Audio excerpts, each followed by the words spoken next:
Shalom Abracha, que Hachem vous protège, qu'il vous donne la santé, la joie, la prospérité Keneratson. Je voudrais, Be'ezat Hachem, ce soir, parler un peu de ce qui se passe là-haut. On sait ce qui se passe ici, mais qu'est-ce qui se passe là-haut? Personne ne connaît. À tel point que Hachamim, ils disent Ayin Lora'ata. Il n'y a pas eu quelqu'un qui est parti, qui est revenu, qui nous a dit ce qui se passe. Bon, à part, il y a certains accidents qui se passent dans le monde où il y a des morts qui sont morts cliniquement dans les accidents, et ils racontent, et soudainement ils vont ressusciter, ils racontent des choses, ils racontent tous des lumières qu'ils ont vues, qu'ils ont traversées. Bon, ça c'est, je ne veux pas rentrer dans ces histoires, dans ces détails qui sont très loin de notre imagination. Mais venons, on va prendre ce que nos sages y disent. Nos sages y disent qu'il y avait un rabbin, c'est une histoire qui s'est passée il y a 2000 ans, qu'il est mort cliniquement, et une fois que ils l'ont pris au cimetière, il s'est levé. Alors, bien sûr, ça a choqué tout le monde. Bon, personne n'a rien compris. Et son père lui a posé une question. Mon fils, on sait que tu es mort. On t'a fait Shema Israël. La Hebra Kedisha était autour de toi. Qu'est-ce que tu as vu? Lui, papa, tu vas rien comprendre. Ce que j'ai vu là-haut, c'est rien. Tu ne peux pas comprendre. J'ai vu un monde à l'envers. Les gens que dans ce monde-là, on respecte, on leur embrasse les mains, par respect, parce qu'ils sont des grandes sadikim, là-haut, ils ne sont même pas considérés. Pourquoi?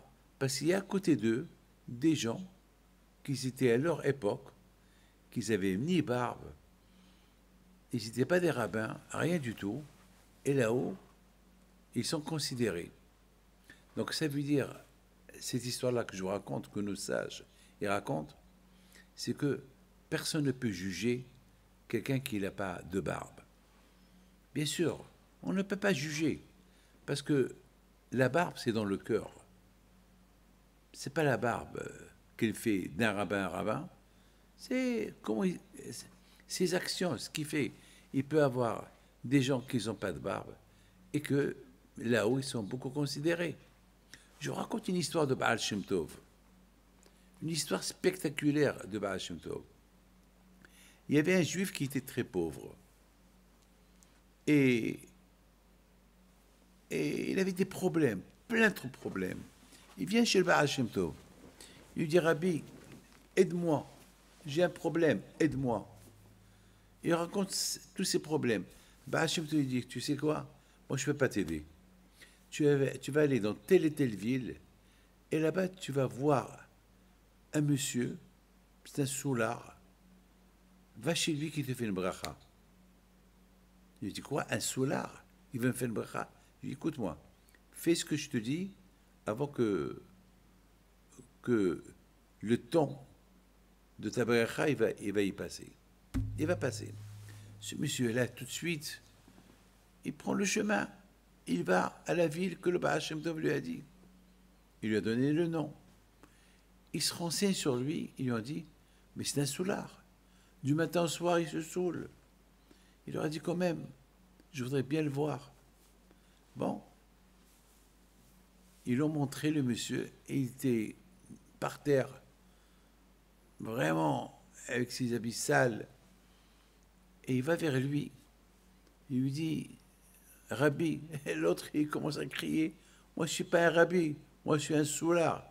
En plus, il n'y avait ni kippa ni rien sur la tête. Il était vraiment, il parlait, il puait le vin, il puait l'alcool. Il lui dit, moi je ne te fais pas de bracha. Je t'en prie, voilà, je t'achète une très belle bouteille de vin et il lui donne la marque. Ah, alors si tu me fais ce service-là que tu m'achètes cette bouteille-là, je te fais une bonne bracha. C'est ce que tu veux, je te fais la bracha. Ok. Il va, il achète la bouteille. Il le prend avec lui, il achète une belle bouteille. Et là, il dit, je rêve, mais j'ai jamais goûté de ce vin-là. Et tout de suite, il ouvre la bouteille, il commence à boire. L'autre lui dit, monsieur, ma bracha. Il dit, écoute-moi, voilà, je te bénis, que Dieu te protège, qu'il te donne ce que tu veux, etc. Et il fait une bonne bracha. Bon. Et le monsieur, il est parti. Miraculeusement, les portes s'ouvrent. Les portes de la Panassa, les portes s'ouvrent. Il va chez le Baal Shem Tov. Il dit, Rabbi, je ne comprends pas. Toi, tu es Baal Shem Tov. Toi, tu bénis les gens. Au lieu que c'est toi qui me bénis, tu m'as envoyé chez quelqu'un qui m'a fait une baracha et qu'elle a été acceptée. Mais comment ce monsieur-là, il est capable de me faire une bracha? Tu peux me dire? Il lui dit, écoute-moi, ce monsieur-là, il était amoureux d'une femme. Et il a ramassé de l'argent pour aller fauter avec elle. Il a ramassé de l'argent pour aller fauter avec elle.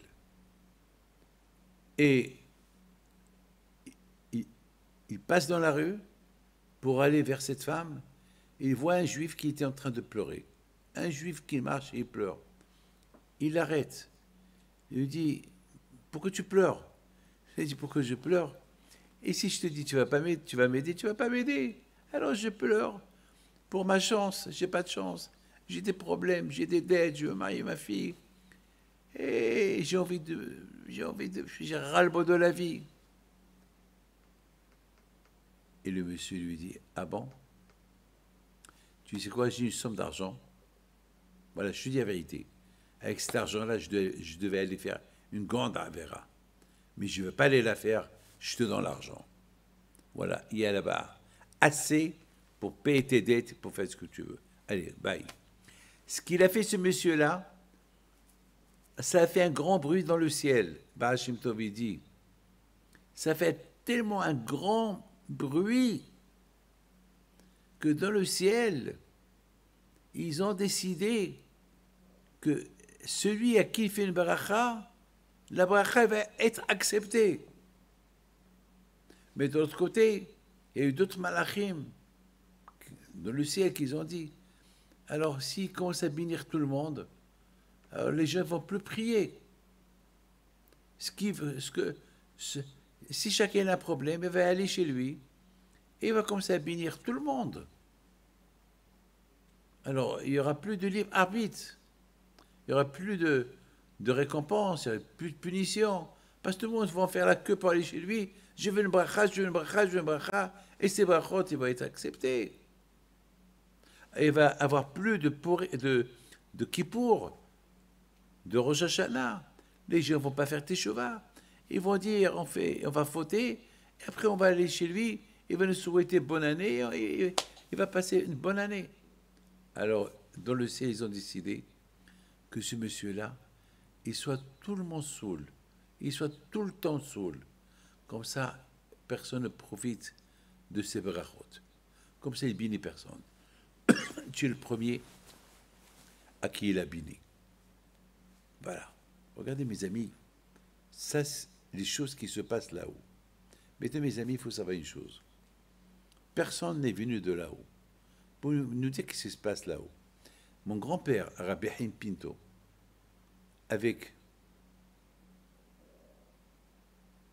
lorsqu'il jeune, très jeune, chaque Shabbat, il faisait Aliyat Neshama. C'est quoi Aliyat Neshama? Lorsqu'il va à la synagogue, il fait Moussaf, il monte sa Neshama, il se connectait très fort avec le ciel. Vous savez, lorsqu'on prie à Hachem. C'est pour ça qu'il faut faire attention. Lorsque vous allez à la synagogue, on ne va pas à la synagogue pour discuter, pour parler, pour prendre l'apéritif. On va pour prier. Celui qui n'a pas compris que la synagogue, c'est un lieu de prière, c'est mieux qu'il ne va pas à la synagogue. Celui qui va à la synagogue uniquement pour discuter, parler et faire, et voir la boucha, c'est pas la peine, c'est même pas la peine qu'il prie à la maison. Alors, si tu ne pries pas à la synagogue, où tu vas prier? À la maison, tu ne pries pas. Tu vas à la synagogue, tu ne pries pas. Tu vas prier où? C'est mieux, c'est mieux de rester chez toi et dors, reste au lit, au lieu d'aller à la synagogue. Ne va pas. C'est-à-dire, imaginez-vous, lorsqu'on va au palais royal pour rencontrer un roi ou un président, on va pour demander. On va pas chez lui pour s'amuser. On prend un rendez-vous. Ah, c'est la raison pourquoi il y a l'heure. À quelle heure ça commence la prière? C'est l'heure du rendez-vous avec le roi. Et c'est qui est le roi? Le roi des rois, c'est Hachem. Et lorsqu'on va chez Hachem, on va pour des raisons, pour prier, pour demander des demandes. On demande à Kadosh Baruch Hu le pardon, la parnassa. On demande à Kadosh Baruch Hu la révoie, tout ce qu'on veut. On demande à Kadosh Baruch Hu. Et le Shabbat, c'est le jour où les portes du ciel, ils sont ouvertes. Les portes du ciel, ils sont ouvertes le jour du Shabbat. Donc c'est la raison pourquoi le Shabbat, on va à la synagogue. En plus, après la prière, on se souhaite Shabbat Shalom l'un à l'autre. Ce Shabbat, c'est le jour de paix, c'est le jour c'est un jour de prière. On se repose. Mais est-ce que vous savez ce qui se passe ce jour-là du Shabbat? Eh bien, mes amis, il faut savoir une chose, que nos sages ils disent que chaque mitzvah qu'on fait le Shabbat, le calcul de cette mitzvah, il est multiplié par des millions de fois. Par exemple, tu restes 1 heure, tu vas étudier 1 heure, tu vas prier 1 heure. Mes amis, mais vraiment, si tu pries, c'est pas que tu parles, parce que si tu parles, tu perds tout. Tu pries, ou tu écoutes un cours de Torah, eh bien, c'est l'équivalent des centaines de millions d'heures. Par exemple, en semaine, tu vas étudier 1 heure, on va te donner dans le ciel une récompense d'1 heure que tu as étudiée. Mais le Shabbat, lorsque tu étudies 1 heure, on va te donner une récompense des millions d'heures, comme si tu as étudié des millions d'heures. Quelle est la raison? Ben parce que le Shabbat, le fait qu'on ne travaille pas, on veut se reposer. Il y a beaucoup de Yetzirah, on veut dormir, on boit du vin, on boit la boucha, et on mange, et on passe. Alors, si on fait un effort, et le Shabbat, on se repose un peu, mais on consacre la journée à Hachem, à la prière et à l'étude, parce que Shabbat, on n'a rien à faire, alors on a tendance de parler, dire des bêtises. Et sinon on fait le contraire, alors dans le ciel, ils considèrent ça comme un grand geste et la récompense, elle est énorme. La récompense, elle est énorme. Mes amis, il faut savoir une chose, que dans sa Kadosh Baruch Hu, il a donné la Torah à Israël. C'est écrit dans les livres que Kadosh Baruch Hu, il a ouvert le ciel. Et pourquoi il a ouvert le ciel? Il a voulu que les Juifs, le jour qu'ils ont reçu la Torah, qu'ils voient qu'il n'y a que Hachem. Qu'est-ce qu'ils ont vu? Je ne peux pas vous dire qu'est-ce qu'ils ont vu. Je ne peux pas vous dire. On n'a jamais été à Gan Eden. On ne sait pas. Lorsque les Juifs ils ont traversé la mer, c'est écrit Ra'ata Shifha Bayam. Ça veut dire que même les tout petits Juifs, qui sont même la petite servante, elle a vu dans la mer ce que le grand prophète Hiskiel n'a pas vu. Parce que le prophète Hiskiel, il a vu comment le Mashiach il va venir, comment il va construire le 3e temple. Si Dieu veut, on a eu le 1er temple, le 2e temple, le 3e temple, c'est le Mashiach. Et lui, il a vu des niveaux, il a vu des prophéties. Alors nos sages disent que les Juifs qui ont traversé la mer, ils n'ont pas encore reçu la Torah. Mais Akadosh Baruch Hu, il les a mis dans un niveau extraordinaire. Il leur a fait voir des choses que même les plus grands prophètes n'ont pas vues. C'est incroyable. Qu'est-ce qu'ils ont vu? On ne sait pas. On ne sait pas ce qu'ils ont vu. Rabbi Chaim Pito alav hashalom, lorsqu'il faisait la prière, il était jeune.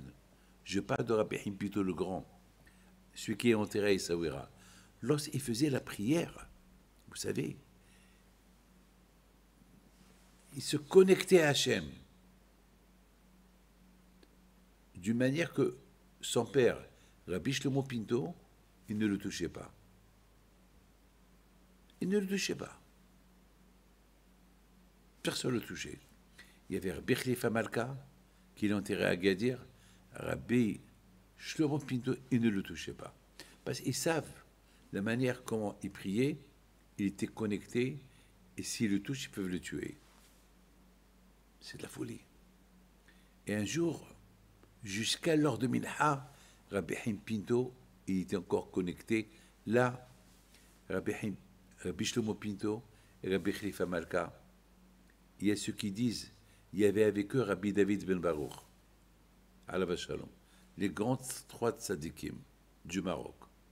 Rabbi Shlomo Pinto, qui était le père de Rabbi Haim Pinto, Rabbi Khalifa Malka et Rabbi David Ben Baruch, alav shalom. La folie.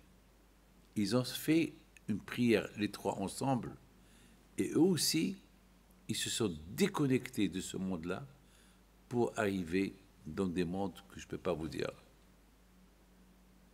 Et là-bas, ils ont vu la Neshama de Rabbi Haim Pinto. Ils lui ont dit, tu es jeune, il faut que tu retournes à ta place. Il leur a dit, je ne veux pas, je veux rester là.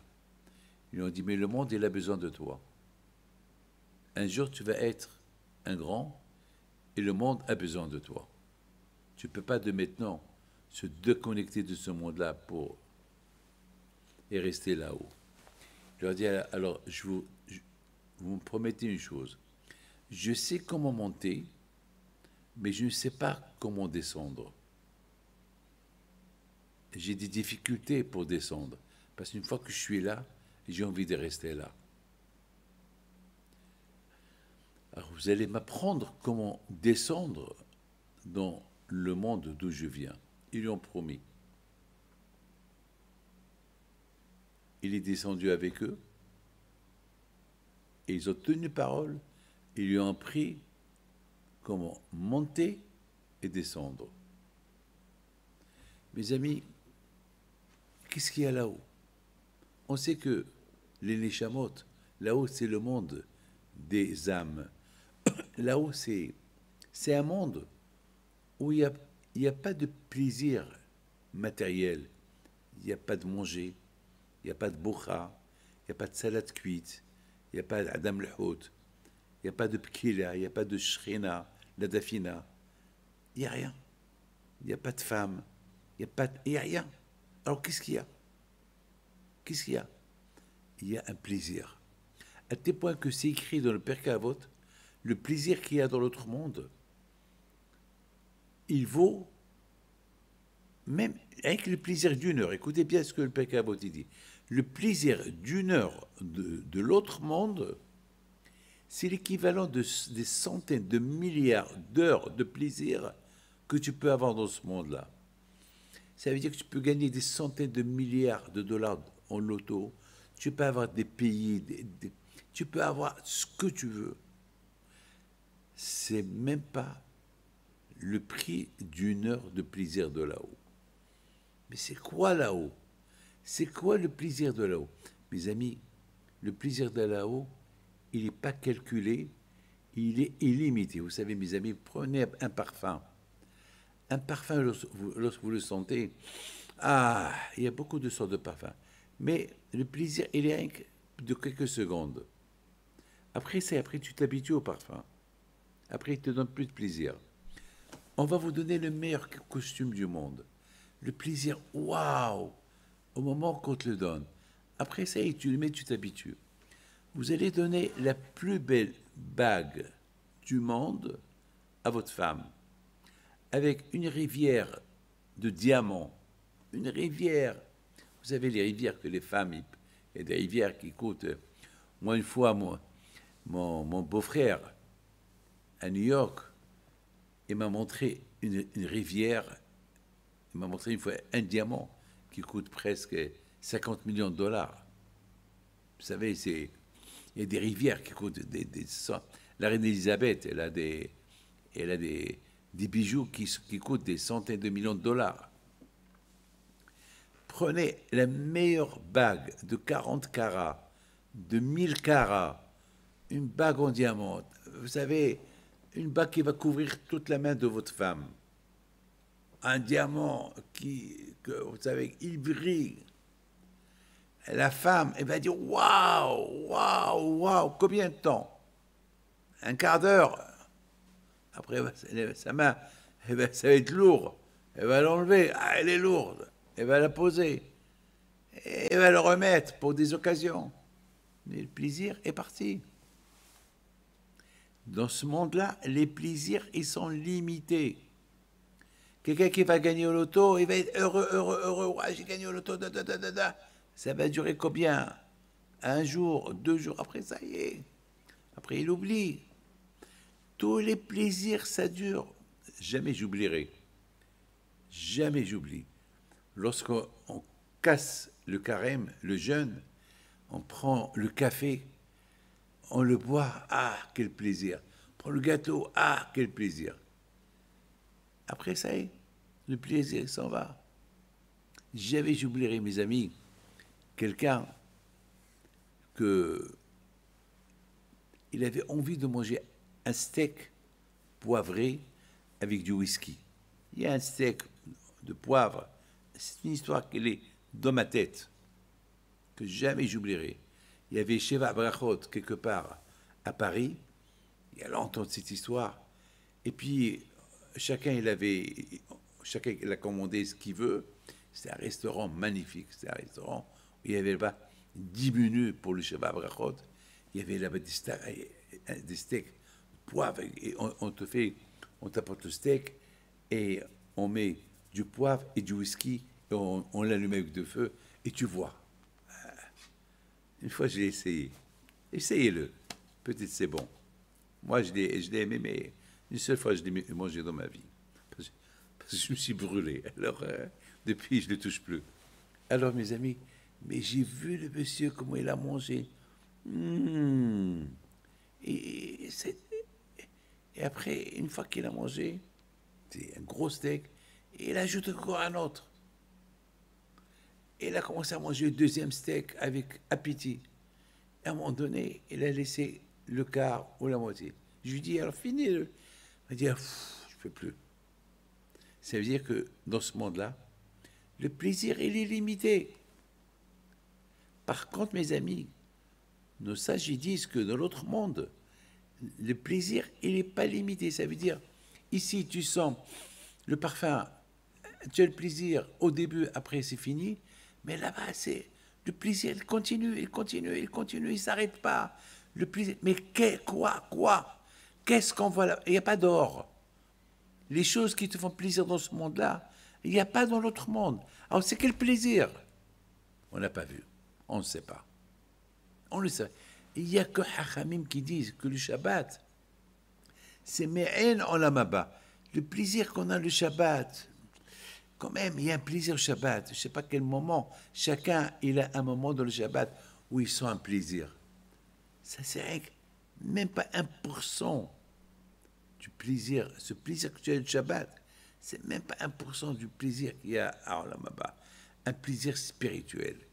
Ce n'est pas un plaisir matériel, un plaisir de manger, un plaisir spirituel, lequel on ne sait pas.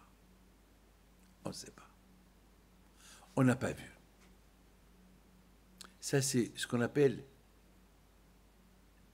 le secret, la surprise. La surprise que chacun, il doit s'attendre à cette surprise-là. Qu'est-ce qu'il y a là-haut? Parce que on n'a pas des choses qui nous garantissent, voilà ce qui se passe là-haut. On sait qu'il y a les tzadikim, on prie par leur mérite. On sait qu'ils sont à Gan Eden. On le sait, on a l'aïmouna.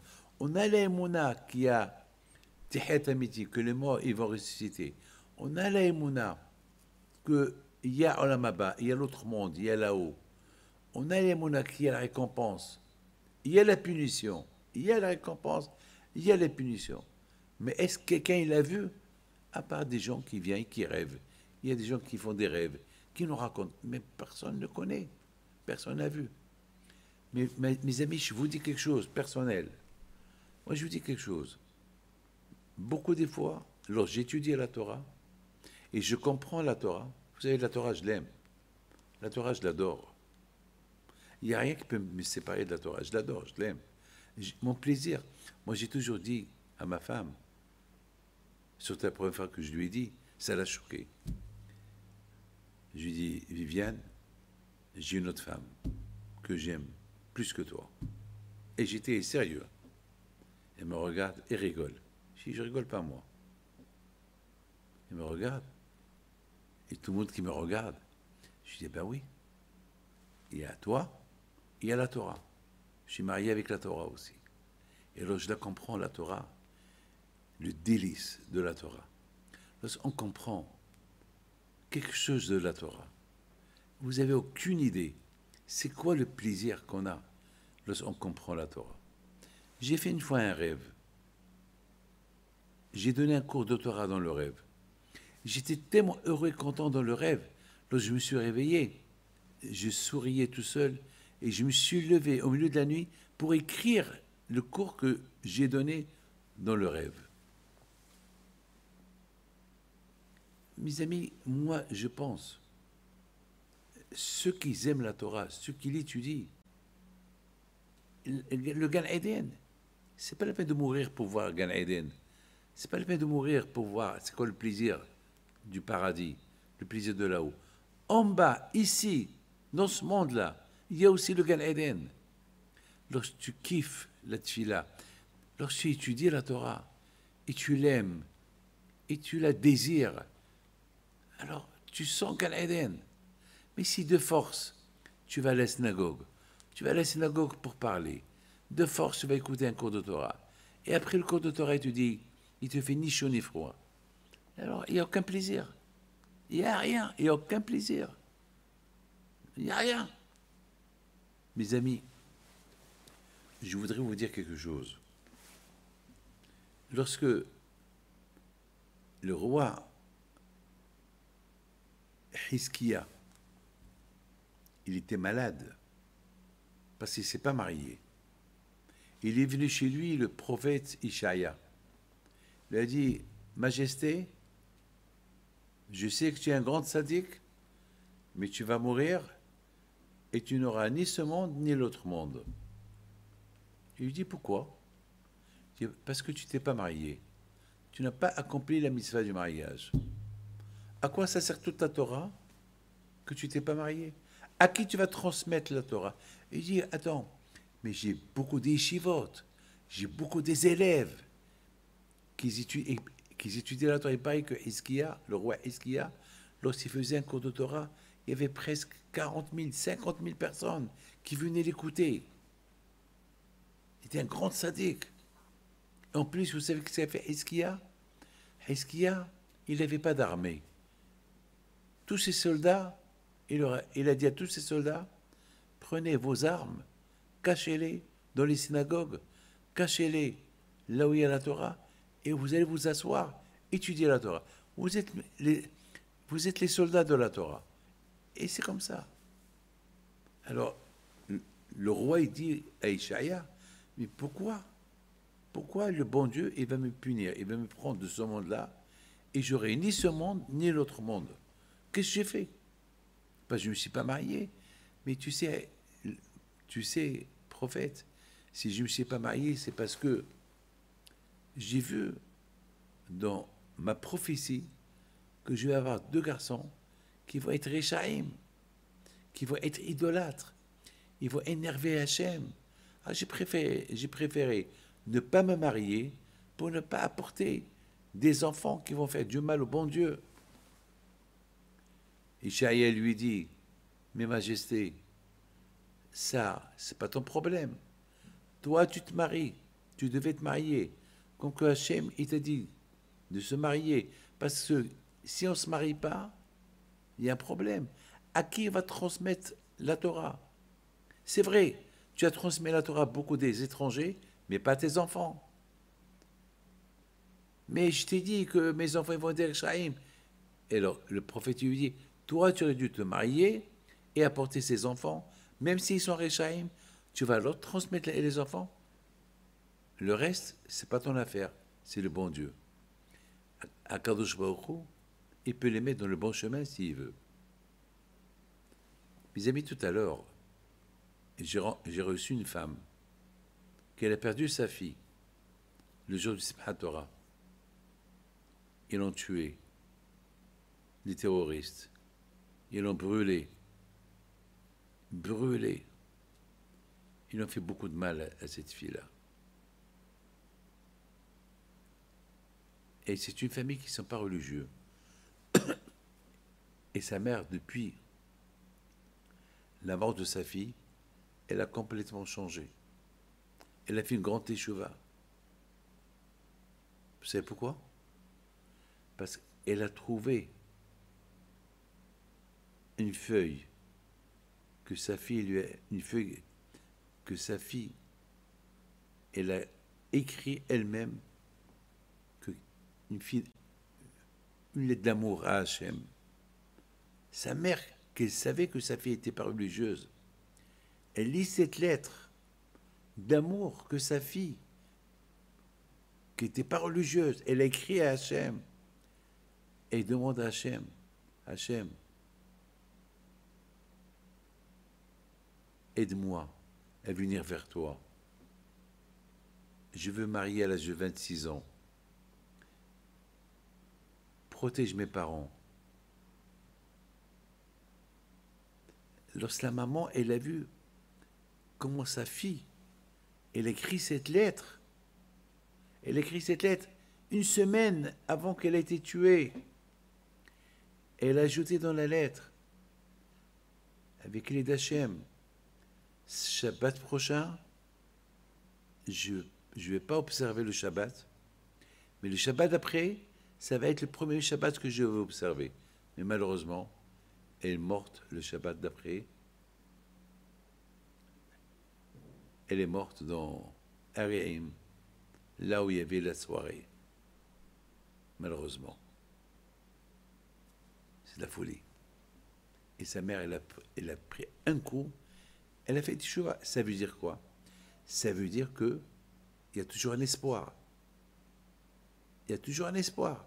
C'est ce que le prophète, il a dit à Hizkiya. Il lui dit, Majesté, toi tu te maries, même si tes enfants ils sont des Kshaïm, Hachem, il peut, c'est le propriétaire, c'est le boss. Il peut les apporter dans une situation pour qu'ils fassent teshuva. Moi, je connais beaucoup de gens qui fumaient Shabbat, qui mangeaient du non-kasher, qui s'étaient mariés avec des goyotes, et ils ont fait une grande teshuva. Je connais même des gens qui étaient loin, plus que loin. Ils ont fait teshuva, ils sont retournés vers Hachem. Pas Hachem. Il est le seul capable d'ouvrir les yeux à la personne. Il y a une fille qui devait aller en Roumanie pour rencontrer là-bas un non-juif, se marier avec lui. Et moi, j'étais à Bnei Brak. Et sa mère, la pauvre, elle est venue chez moi, elle pleurait. Sa fille, voilà. J'avais de la peine pour elle. Je dis, ma fille, prie Hachem. Il n'y a que Akadosh Baruch Hu qui peut t'aider. Moi, je prie pour toi, mais toi aussi, prie pour elle. Il me dit, c'est ce que je fais. Je dis, peut-être il faut prier un peu plus. C'est tout, prie. Mais il me dit, mais en ce moment que je vous parle, elle est partie à l'aéroport. Et certainement, c'est fini. Écoute-moi, madame, l'avion n'a pas encore décollé. Mais Rabbi David, si jamais elle décolle, si l'avion décolle, c'est fini, je ne vais plus la voir. Elle va être mariée Shabbat avec un goy. Je dis, madame, tu pries avant que le vol décolle. Vous savez ce qui s'est passé? Il s'est passé qu'il y avait un retard. Le vol, il a eu un retard. Un retard de 7 heures. À tel point jusqu'à qu'ils ont dit aux passagers, l'avion il est annulé jusqu'à dans 7 heures on décolle. Et elle a décidé de retourner chez elle à la maison. Elle glisse, elle se casse le pied. Non, bien sûr, ils l'ont pris à l'hôpital. Son copain, il appelle, lui dit qu'est-ce qui se passe. Alors elle lui dit, il était en colère, et le mariage, et on devait se marier, j'ai mis de l'argent, papa, vous les juifs, et tatata, waouh, waouh, waouh. Mais attends, mais c'est pas de sa faute. Elle a glissé. Mais l'autre, il n'a pas compris. Une excuse du bon Dieu. Il a insulté. Il lui a dit, oh là là, pourquoi les nazis vous ont pas emporté? Cette phrase-là, elle est rentrée dans la tête de la jeune fille. Aujourd'hui que je vous parle, cette jeune fille, elle est mariée avec un religieux, elle a fait une grande échova, elle a 7 enfants. Voilà. Hachem, il a des programmes. Comment un homme, même s'il n'est pas religieux, il peut le rendre religieux. Il y a des situations que Hachem seul il peut faire. Alors maintenant, le roi, il dit au prophète, alors ça veut dire que tu m'as condamné. Il lui dit, oui, tu vas mourir. Écoute-moi, moi je vais prier à Hachem.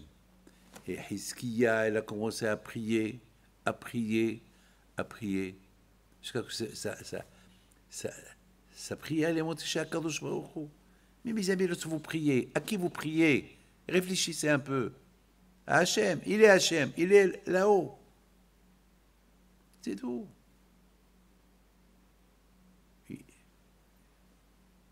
Ta prière, il monte là-haut. T'as un problème, tu pries. Et prie. Regardez mes amis. Qu'est-ce qui s'est passé exactement à Berlin? Hitler, il a réussi à tuer 6 millions de juifs. Il a réussi à tuer 6 millions de juifs. Haman, il voulait tuer tous les juifs. Il n'a pas réussi. Quelle est la différence entre Haman et Hitler?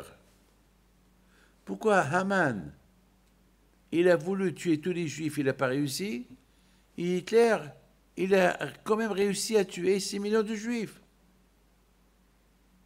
C'est vrai, on fait une fête, on fait Purim. On fait Purim. Pourquoi on fait Purim? Parce que pour Hachem, aucun juif n'est mort. Haman, il n'a pas réussi. Bon, aujourd'hui, on fait le deuil pour les 6 millions de la Shoah. C'est vrai, Hitler n'a pas réussi à tuer tous les juifs du monde, mais il a tué quand même 6 millions de juifs.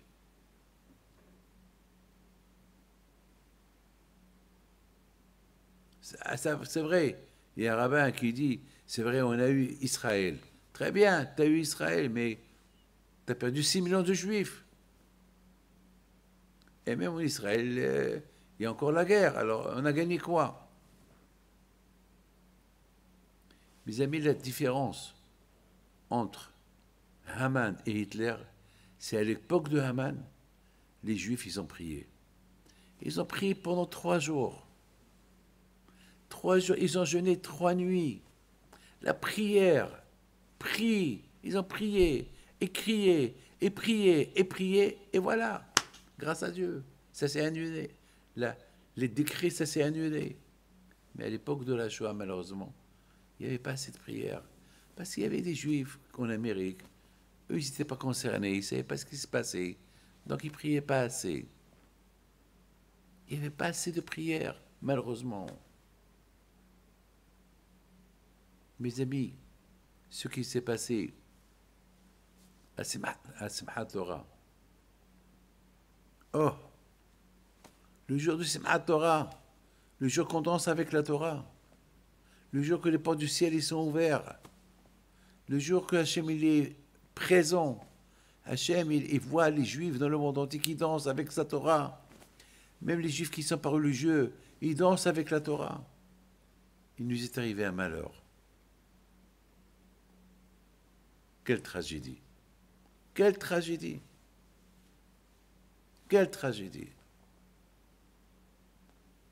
Pourquoi?